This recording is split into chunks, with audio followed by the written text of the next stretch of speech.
आइए अब हम लोग सुबह जो प्रभु के दास के द्वारा हमने वचन सुना है, अभी हम लोग आगे वही विषय को उसको आगे लेकर हम वचन सुनेंगे। हम थोड़ी देर वचन में से देखेंगे, तैयारी के साथ हम बैठेंगे तो प्रभु हमसे बातें करेंगे। आइए हम उसके लिए वही जो हमने जो हमारा जो मेन थीम जो आयत है वो आयत को हम पढ़ेंगे। कोलोसियों के पत्री 3 अध्याय उसका पहला आयत हम पढ़ेंगे। कोलोसियों का पत्री 3 अध्याय उसका पहली आयत। अतः जब तुम मसीह के साथ जिलाए गए तो स्वर्गीय वस्तुओं की खोज में रहो, जहां मसीह विद्यमान है और परमेश्वर के दाहिनी ओर बैठा है। इधर इतना काफी है। कोलोसी 3 के 1 में पीछे भी लिखा रिसन विद क्राइस्ट, ठीक है ना। हमारा ये जो कैंप का हम चलते करते हम प्रार्थना करें प्रभु कौन सा विषय इस बार हम कैंप में लेंगे, लेकिन तब प्रभु का आत्मा ने ये आयत हमें दिया है और ये विषय के आधार पर ये पूरा कैंप का जो मैसेजेस भी उसी के साथ में होगा, ठीक है ना। इधर हम पढ़े हैं, एक और बार वो आयत को एक और बार हिंदी में पढ़िएगा। अतः जब तुम मसीह के साथ जिलाए गए तो स्वर्गीय वस्तुओं की खोज में रहो। हाँ बस इतना काफी है। इधर लिखा है जब तुम मसीह के साथ जिलाए गए हो, तुम क्या करना है? स्वर्गीय बातों को क्या करना है? खोज में रहना है, ध्यान रखना है। इधर प्रभु के दास जो पौलुस से पत्री कोलोसियों का पत्री जब लिखते वक्त अन्य जाति को नहीं लिख रहा है, जो अभी तक यीशु को जाना नहीं, अन्य जाति लोग हैं जो अपना मनमर्जी से चलते हैं, उनके लिए नहीं लिख रहा है। ये किसके लिए लिख रहा है? प्रभु के दास विश्वासी भाई बहन जो लोग यीशु मसीह को अपना जीवन दिया है, बपतिस्मा लेकर क्या भी किया है, यीशु मसीह को पहना है, यीशु मसीह के साथ उस बपतिस्मा के द्वारा मृत्यु में जो एक हो गया है, वो एक हो गया वो लोग ही क्या जी उठा है, उनको याद दिला रहा है कि। और प्रभु के दास बोलने का तरीका इधर इंग्लिश में लिखा है इफ ये then be risen with Christ. मतलब उधर स्टार्टिंग में क्या बताया है उधर जो अतः जब तुम मसीह के साथ, तुम ध्यान रखना प्रभु के दास जो शब्द इस्तेमाल कर रहे, जब तुम, इसके पहले भी बहुत जगह में लिखा है कि हम सब क्या किया है ना, कलीसिया एक झुंड होकर बताया गया है ना। जब हम मसीह के साथ जिलाएंगे, आराम से बोल सकते थे प्रभु की आत्मा, लेकिन प्रभु की आत्मा इधर स्पष्ट बताते कि जब तुम मसीह के साथ क्या किया गया है, मतलब इधर बैठा हुआ एक एक व्यक्ति के प्रभु के आत्मा एक एक व्यक्ति से व्यक्तिगत रूप में बात कर रहा है। आप बगल वाला व्यक्ति को तुलना ना करें। आपका परिवार में शायद आपका सब परिवार के लोग विश्वास में होंगे, पूरे परिवार के लोगों के साथ नहीं बोला हम पूरे परिवार यीशु मसीह के साथ दिलाया गया, वो नहीं बोला है। कलीसिया के पूरे कलीसिया का झुंड के बारे में नहीं बताया, लेकिन प्रभु का आत्मा क्या बता रहा है? जब तुम, या एक व्यक्तिगत रिलेशनशिप या व्यक्तिगत संबंध के बारे में प्रभु के आत्मा इस वचन के द्वारा बताया। याद रखना है कि हमारा ये मसीह जीवन है ना, ये व्यक्तिगत प्रभु के साथ का संबंध में आधारित है। इसका खुशी और आनंद सब कुछ है ना, हमारा पर्सनल रिलेशनशिप या व्यक्तिगत संबंध में आधारित है। ध्यान रखना, आप लोग सब अलग अलग कलीसिया में जाते होंगे, कुछ लोग को कलीसिया में जाने के लिए अवसर नहीं मिल रहे, लेकिन फिर भी काफी सारे लोग अलग अलग कलीसिया में जाते हैं। उधर हमारे साथ भाई बहन है, प्रभु के दास दासी लोग हैं, उसके बाद विश्वासी भाई लोग हैं, और सब लोगों के साथ हम बैठते, आराधना करते, गीत गाते, सब कुछ करते। लेकिन उधर हम लोग प्रार्थना में 1 घंटा 2 घंटे बैठते वक्त हमें बहुत खुशी और आनंद होती है, लेकिन जब हम लोग बाहर निकलेंगे, प्रार्थना से जब बाहर निकलते वक्त बहुत बार वो खुशी और आनंद हम अनुभव नहीं कर पाते। और खुशी और आनंद जब अनुभव नहीं कर पाते तो फिर हम लोग क्या करते? हम लोग अपना गलती नहीं ढूंढेंगे, हम क्या ढूंढेंगे? मैं इस संडे में आराधना में जाते वक्त मालूम है प्रभु का दास का वो प्रचार ठीक नहीं था, वो बहन का वो जो है ना ड्रेस ठीक नहीं था, वो बहन का वो जीवन ठीक नहीं था, इसके कारण मेरा आत्मिक खुशी चला गया। हम किसको देखते हैं? एक दूसरों को देखते, बगल में बैठे हुए व्यक्तियों को हम क्या करते? देखे बताते इनके कारण उनके कारण मेरा क्या नहीं हो रहा है, मेरा आत्मिक जीवन में खुशी नहीं पा रहे। लेकिन ध्यान रखना, आप कितना भी अच्छा कलीसिया में जाए, आपको कितना भी अच्छा पास्टर मिले, आपको कितना भी अच्छा संगति मिले, आप कितना भी अच्छी तरह गाना गाए, आप लोग कुछ भी करे, ध्यान रखना है कि जब तक आपका परमेश्वर के साथ का जो रिलेशन है या संबंध है, वो व्यक्तिगत संबंध है, वो अगर ठीक नहीं है तो कभी भी आप इस मसीह जीवन का खुशी और आनंद को क्या नहीं कर सकते हैं, अनुभव। इसलिए इधर प्रभु का आत्मा बोलते, जब तुम, हम नहीं लिखा है तुम, अगर आपने व्यक्तिगत तौर पर मसीह के साथ मरा है तो व्यक्तिगत तौर पर आप परमेश्वर मसीह के साथ का आपका संबंध बना है तो आप जरूर जी भी उठेंगे, आप जिलाया गया है। समझ में आ रहा है ना? अगर आप व्यक्तिगत तौर पर आपका संबंध ठीक है और आप मसीह के साथ मर गया तो जरूर आप क्या भी करेंगे, आपको प्रभु के आत्मा आपको क्या भी करेंगे, जिलाया भी जाएगा। ध्यान रखना, हम लोग बहुत बार ना, अभी ये जो मीटिंग में भी आप लोग आया है ना, आप लोग घर से भी क्या किया, प्रार्थना करके आए होंगे, प्रभु मुझे क्या करना, बेदार करना है ना, प्रभु मुझे बेदार करना, ताकि मैं जाते वक्त, मेरे अंदर बहुत कमियां है, बहुत ये जो दिक्कतें है ना, हम सब गलतियां करते हैं, हम कोई भी परफेक्ट नहीं है, हम सब पे गलतियां होती है। इतना दिन हम लोगों को प्रभु ने बहुत, जैसे हमने पहले सेशन में हम गाना देखा है, करीबन 4 साल के बाद, ये 5वां साल है, हमें प्रभु ने अवसर दिया फिर से यूथ कैंप में आने के लिए। आप जरा सोच के देखिए, कितने लोग कोरोना के समय में इस दुनिया छोड़ के चले गया है ना, कितने हमारे आंखों के सामने लाशों का ढेर चले गया, फिर भी प्रभु हम सबको क्या करके रखा है, संभाल कर रखा। आप जरा अपने आप को जरा देखिएगा, अगर उस समय अगर आप मर गया होता तो आपका हालत क्या होना था। अगर आप प्रभु के साथ का आपका रिश्ता ठीक है तो आप स्वर्ग में जाएंगे, अगर नहीं है तो आप किधर पहुंच जाना था, हमेशा का अनंत काल का नरक में पहुंच जाना, फिर दोबारा एक मौका भी नहीं मिलता है। आप ध्यान रखना, ये जो हमारे सामने जो अवसर मिलता है ना, इसको आप लोग तुच्छ ना जाने। आपको मालूम है ना, यीशु मसीह के सामने एक धनवान आदमी और एक लाजर के बारे में एक घटना बताया ना यीशु मसीह ने, है ना, याद होगा ना आप लोगों को? कितने लोगों को मालूम है? हाथ उठाए, कितने लोगों को मालूम है?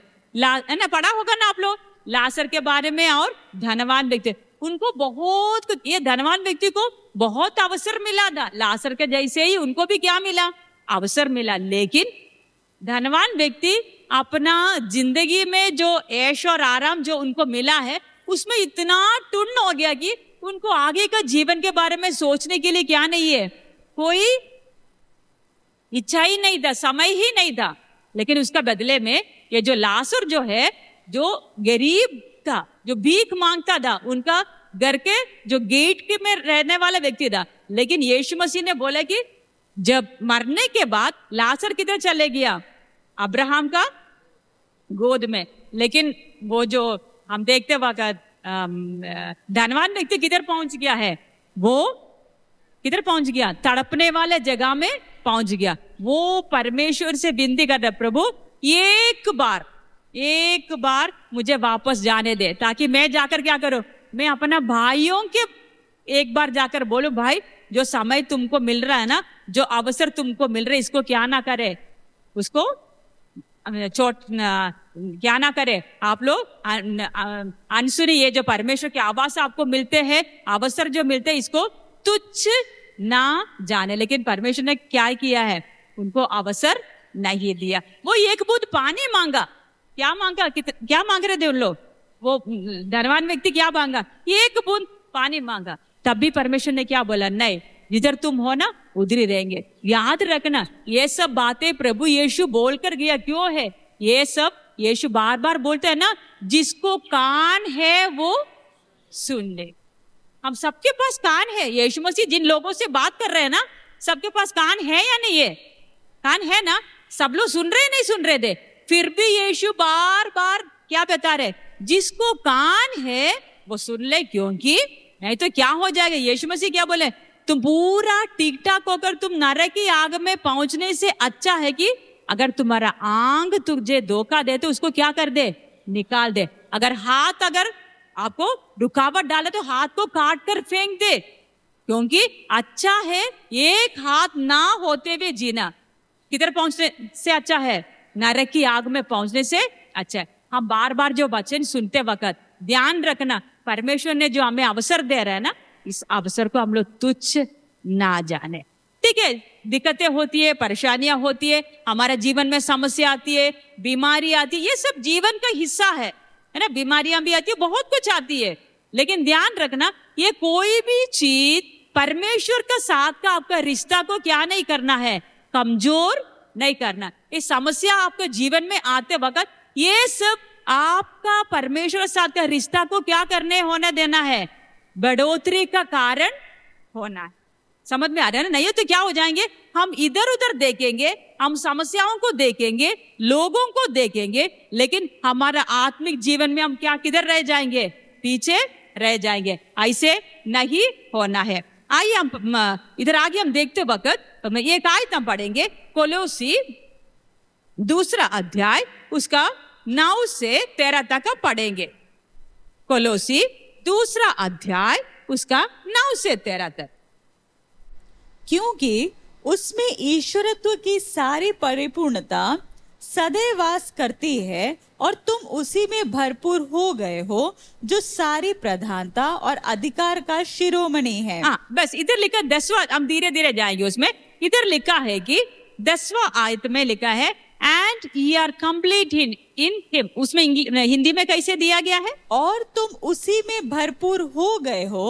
हाँ, तुम मसीह में क्या है, भरपूर हो गए हो। ध्यान रखना है कि हम तो है ना, ये जो थीम है रिसेंट विद क्राइस्ट, उसको हम लोग धीरे धीरे आ जाएंगे, लेकिन हम ध्यान रखना एक बार हम मसीह के साथ हमारा रिश्ता हो गया तो ध्यान रखे हम मसीह में पूरा परिपूर्ण है, कंप्लीट है।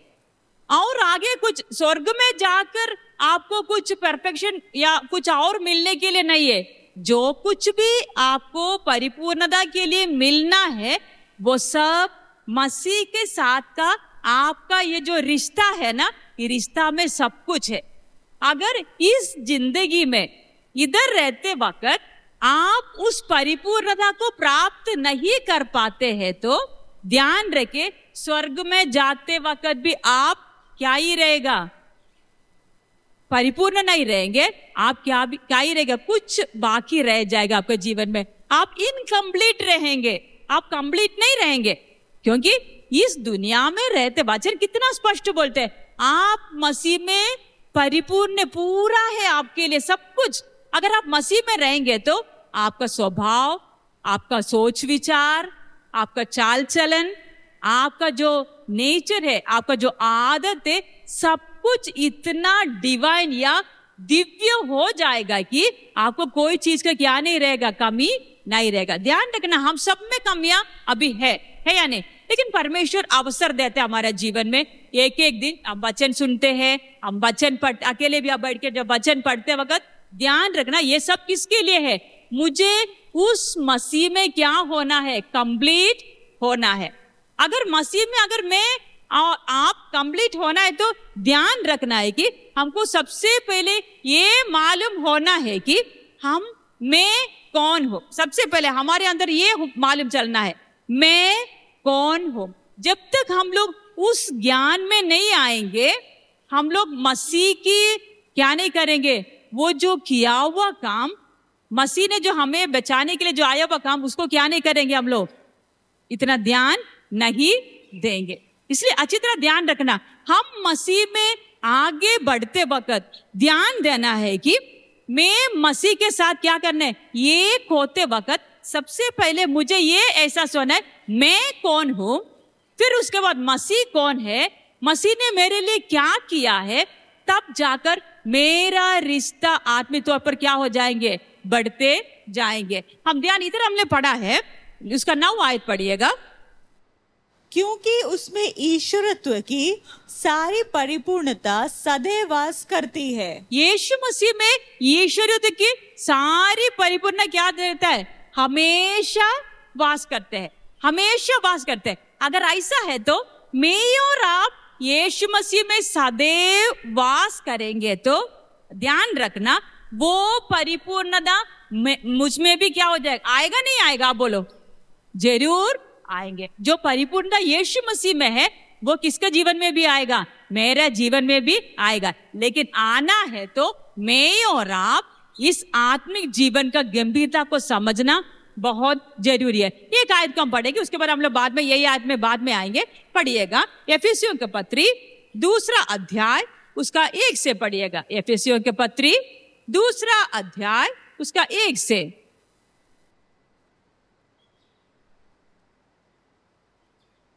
उसने तुम्हें भी जिलाया जो अपने अपराधों और पापों के कारण मरे हुए थे, जिनमें तुम पहले इस संसार की रीति पर और आकाश के अधिकार के हाकिम अर्थात उस आत्मा के अनुसार चलते थे, जो अब भी आज्ञा ना मानने वालों में कार्य करता है। हाँ, इधर लिखा है कि तुम सबके सब, हम ध्यान रखना, हम मसीह के साथ जिलाए गया है, लेकिन ध्यान रखना हमारा पहले का मैं कौन होकर के मैं और आप देख रहे हैं ना, हम लोग कैसे था, हम किस हालत में पड़े थे, उसको सबसे पहले जरूरी है जानना, बहुत जरूरी है। इधर लिखा है कि उसका पहला आयत में पढ़िएगा एक और बार, 2 का 1।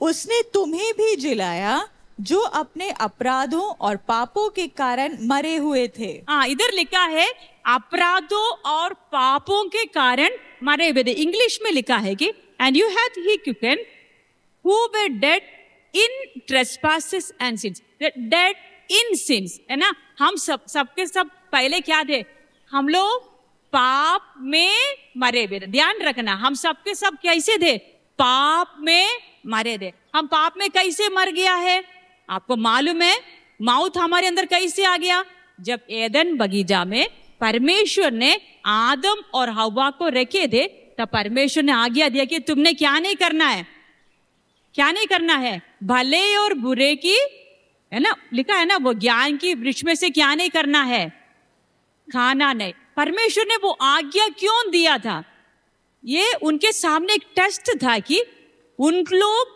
परमेश्वर के बातों पर पूरा भरोसा करते हुए परमेश्वर पर परमेश्वर का आज्ञा मानते हुए इन लोग मृत्यु से दूर रह सकते। मृत्यु का मतलब परमेश्वर से दूर। जैसे हमारा शरीर का मृत्यु होता है, क्या होता है आपको मालूम है ना। हम आज अभी मैं मर जाएंगे तो क्या हो जाता है, मेरे ये शरीर में से मेरा प्राण और आत्मा क्या करेंगे, चले जाएंगे ना। अभी इस वक्त में मर जाएंगे तो क्या हो जाएगा, मेरा प्राण और आत्मा इस शरीर में से अलग हो जाएंगे। मतलब एक अलग होने का एक प्रोसेस चलता है ना, एक क्रिया चलता है। वैसे ही आत्मिक तौर पर भी मृत्यु का मतलब क्या है, परमेश्वर से, जीवन देने वाला परमेश्वर से हम अलग हो जाएंगे तो मैं और आप क्या हो जाएंगे, हम मर जाते हैं। इधर हम देखते वक्त ये इधर लिखा है कि हम पाप में मरे थे। आदम को बोला था कि आप जीवन का वृक्ष का पेड़ में से क्या कर सकते हैं, खाकर परमेश्वर का उस जीवन और आनंद में, खुशी में हमेशा रह सकते। लेकिन उसने ऐसे नहीं किया। उसने क्या चुना है, मैं अपना मन मर्जी करूंगा। उन्होंने सोचा, उन्होंने क्या बोल रहा है, मैं अपना, मेरा जीवन का प्रभु होकर मैं क्या करेंगे, मैं चलूंगा।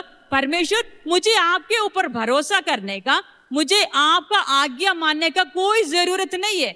मैं अपना जीवन का, मन का मालिक है।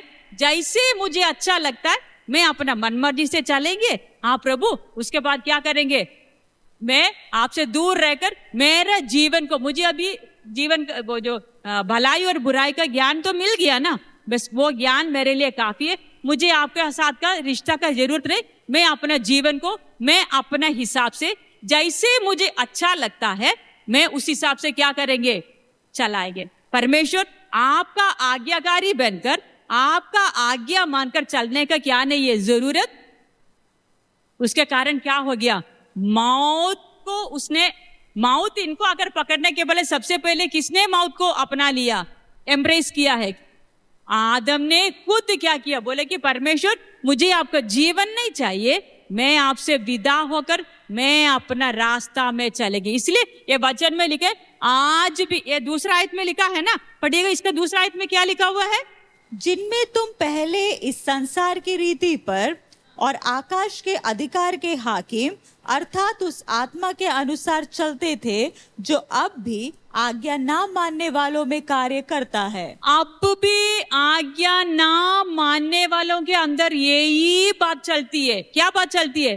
परमेश्वर, मुझे आपका जरूरत नहीं है, मैं अपना जीवन का मालिक है, मुझे जैसे अच्छा लगता है मैं अपने ज्ञान के अनुसार क्या करेंगे, चलेंगे। उसके लिए आपको मालूम है, अलग अलग धर्म का रीति रिवाज भी बना लिया, अलग अलग नियम भी बना दिया, बहुत कुछ बना दिया, क्योंकि मैं अपना दिमाग लगाकर क्या करेंगे, परमेश्वर के साथ चल, मैं अपना जीवन को बिताने के लिए कोशिश करेंगे। मुझे किसका जरूरत नहीं है, परमेश्वर आपका आज्ञा का जरूरत नहीं है। इसलिए आपको मालूम है, परमेश्वर से दूर हो गया, अन्य आज्ञाकारिता का वो जो आत्मा है वो क्या कर दिया, उनके अंदर कार्य कर दिया। शैतान जो देख रहा था, कोशिश कर रहा था कि कैसे न कैसे इनको परमेश्वर से दूर होने के लिए, वो शैतान का अधीनता में ये लोग आ गया, आदम आ गया। उस आदम में मैं और आप भी ध्यान रखना, हम कैसे थे, हम भी जब जन्म लिया पाप में, हमारा माँ बाप ने हमें क्या दिया है, जन्म देते वक्त आदम का वही रिबेलियस नेचर या अनाज्ञाकारिता का वही आत्मा किसके अंदर भी आ गया, वही स्वभाव, आत्मा नहीं वो स्वभाव, अनाज्ञाकारिता का वो स्वभाव किसके अंदर भी आ गया, मेरा और आपके अंदर। जब हम लोग विश्वास में नहीं थे ना, आने के बाद भी हमको मालूम है कितने बार हम क्या करते, अनाज्ञाकारिता करते नहीं करते हमारे स्वभाव में। हम इधर मीटिंग में के लिए भी आए, छोटी सी बात बताने के लिए, ये मीटिंग के लिए अब भी आए हैं, बताते ये ना करो वो ना करो, हमने ये सफाई रखना है, हमने चप्पल ऐसे रखना, हम बहुत कुछ बोलते हैं। फिर भी आपको मालूम है कुछ लोगों को फिर भी हम बोलते हैं हम परमेश्वर का संतान है, हम बोलते हैं, हम गाना भी अच्छा गाते हैं, लेकिन आदत देखने से अभी भी किसकी आदत है, वो आदम जो परमेश्वर का आज्ञा को टुकराया, वो ही आदम का संतान है। हम मसीह के साथ क्या नहीं किया, जिलाया गया नहीं है। हमारा स्वभाव देखने से लगता ही नहीं है कि हम मसीह के साथ में जिलाया गया वो लोग है, लगता है कि हम अभी भी किसमें है, आदम का संतान है। ध्यान रखना कि हमारे जीवन में हम भी पहले पाप में मरते वक्त अनाज्ञाकारिता का वो स्वभाव हमारे अंदर भी बना था, हम अपने मर्जी से चलते थे। लेकिन प्रभु का धन्यवाद हो, प्रभु ने हमारे आंखों को खोली। जो पाप में मरे हुए थे, ध्यान रखना, पाप में मरने वक्त हम लोग को क्या नहीं था, कोई होश नहीं था, हम अपने शरीर की अभिलाषाओं के ऊपर अनुसार चलते थे। अगर उसका 3रा आयत पढ़िएगा, वो एफेसियों का पत्री 2 अध्याय उसका 3रा आयत, वो देखिएगा कैसे लिखा है, इनमें हम भी सब के सब इधर लिखा है, प्रभु के वचन साफ साफ बताते कि इनमें हम भी सब के सब पहले अपने शरीर की लालसाओं में दिन बिताते थे और शरीर और मन की इच्छाएं पूरी करते थे। ध्यान रखना, इधर प्रभु की आत्मा अभी का हमारा हालत में नहीं बोल रहा है, पहले की हमारी हालत के बारे में बोले कि हम पहले क्या करते थे, हम अपना शरीर की अभिलाषाओं के अनुसार मैं और आप क्या करते थे, चलते थे। लेकिन कभी कभी ये वचन पढ़ते वक्त ऐसे लगता है कि अभी भी हम ऐसे ही हालत में चल रहे हैं, हम अपने शरीर की इच्छाओं के अनुसार, अपना मन मर्जी के अनुसार हम चलते हैं। अगर मैं अपना मन मर्जी में चलते हैं, अपने शरीर की अभिलाषाओं को पूरा करने के लिए चलते हैं, तो इसका मतलब शायद मेरा क्या नहीं हुआ है, मेरा अंदर जीवन नहीं आया, मैं अभी भी किसमें मरा है, पाप में मरा है। ध्यान रखना है, पाप में अगर मैं और आप मरा है, तो हमने गाना तो गाया कि आएगा वो बादलों पर, जो मरा हुआ व्यक्ति जाएंगे, मरा हुआ व्यक्ति कभी आवाज सुनेंगे? अभी जैसे एक लाश को अगर आप आवाज देंगे तो उसको सुनाई देगा क्या? नहीं देगा। उसको जैसे हम लोग गड्ढा में हम लोग उठा के ले जाएंगे, गड्ढा में डाल देंगे या जला देंगे, वो लाश चुपचाप बैठा रहेगा, वो कुछ नहीं बोलेंगे, मुझे जलाओ नहीं, मुझे दर्द हो रहा है, या तो मिट्टी डालता हो मेरे ऊपर दर्द हो रहा है, कुछ बोलते लाश? कुछ नहीं बोलते, लाश चुपचाप पड़े रही, जो आप करेंगे वैसे होगा। ध्यान रखना, मैं और आप भी अगर पाप में मरा हुआ हालत में है, तो अभी भी अगर है तो ध्यान रखे, कभी भी हम जीवन में प्रवेश नहीं कर पाएंगे। ध्यान रखना उस बात को। इधर लेके हम अपना मर्जी से क्या करते थे, मन की मर्जी से मैं और आप चलते थे, लेकिन प्रभु का धन्यवाद हो, प्रभु ने मेरा और आपके आंखों को खोल दिया, हमारे अंदर वो जीवन दे दिया। वो हम जो मरे हुए थे, जिसको कोई होश ही नहीं था किधर पड़ा है, जिसमें से बदबू आते थे, प्रभु का धन्यवाद हो, मुझे और आपको प्रभु ने चुन लिया और चुनकर अपने लिए क्या किया है, एक कर, अपने लिए चुन लिया, अपने साथ एक कर दिया। जीवन दायक परमेश्वर, मैं और आप, हम जो पाप में मरे हुए थे, जो बदबू मार रहे थे, हमें जो मरे हुए जो लाश थे, जो पाप को हम लोग क्या करते, जैसे सुअर खाना खाते हैं ना गंदगी को, मैं और आप जैसे वो गंदगी को खाना खाते थे, मुझे और आपको परमेश्वर ने क्या किया है, चुन लिया है। हम प्रार्थना करने जा रहे हैं, प्रभु को हम धन्यवाद देने जा रहे हैं। हमको ध्यान रखना कि हम लोग जब बाकी कोई चीज हमें चुनते वक्त, दुनिया में कोई भी चीज, अभी हम लोग सब्जी लेने के लिए मंडी में जाते वक्त हम अच्छी चीज को चुनते नहीं, सड़ा गला सा चीज को चुनते हैं क्या, लेकर आते हैं, नहीं लेते हम, है ना। अगर फ्रूट्स भी लेते हैं तो हम उसमें से देखें कौन सा अच्छा है, जिसमें क्या नहीं होना, कोई कीड़ा का कोई निशान नहीं होना, कुछ नहीं होना, उसको हम हटा के अच्छा लेकर आते। दुकान में कपड़ा लेने के लिए जाते वक्त भी हम अच्छी चीज लेते हैं, अच्छी चीज फटा कपड़ा लेकर आते हैं क्या।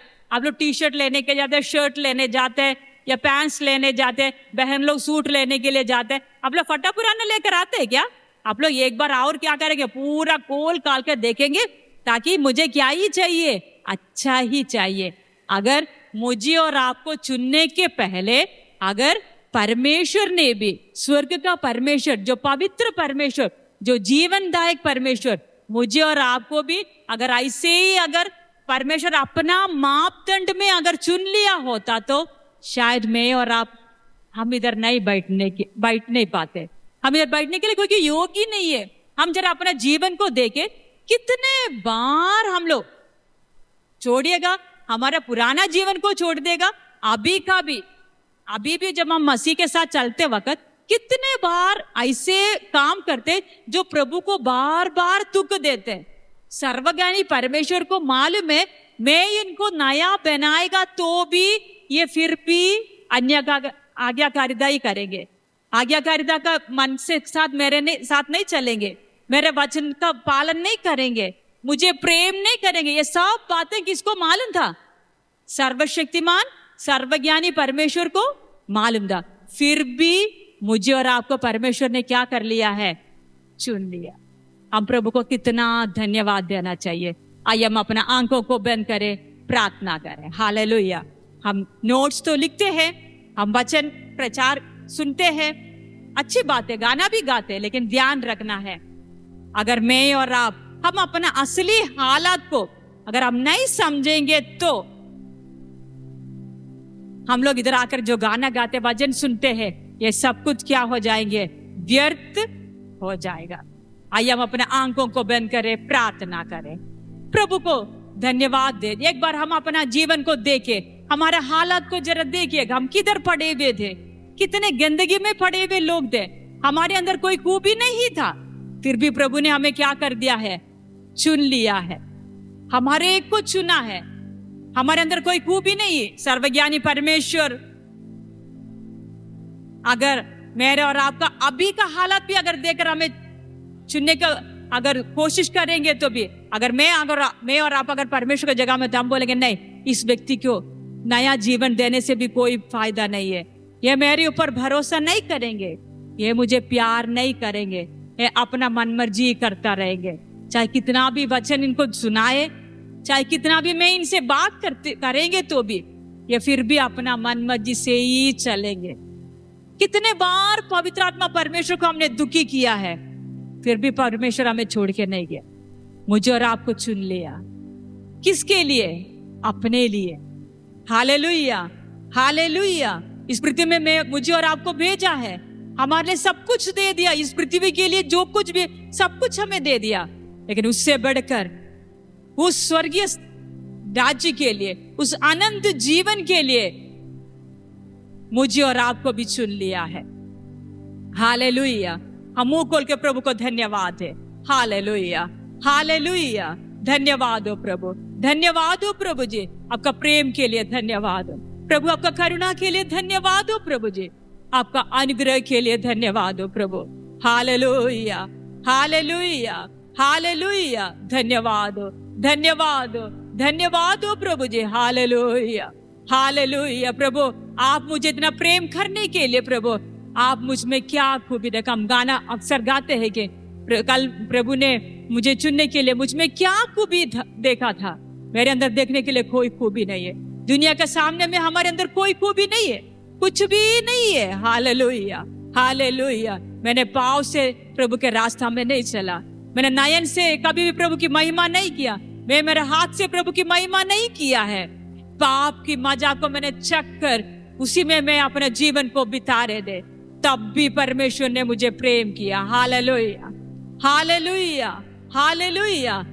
हम इस कैंप में आते वक्त हम अपने आप को जांचे, एक एक पल जो हमें मिलते अपने आप को जांचे, और प्रभु हमारे साथ प्रभु के साथ का जो रिश्ता में जो कमियां आई है उसको हम सुधारे।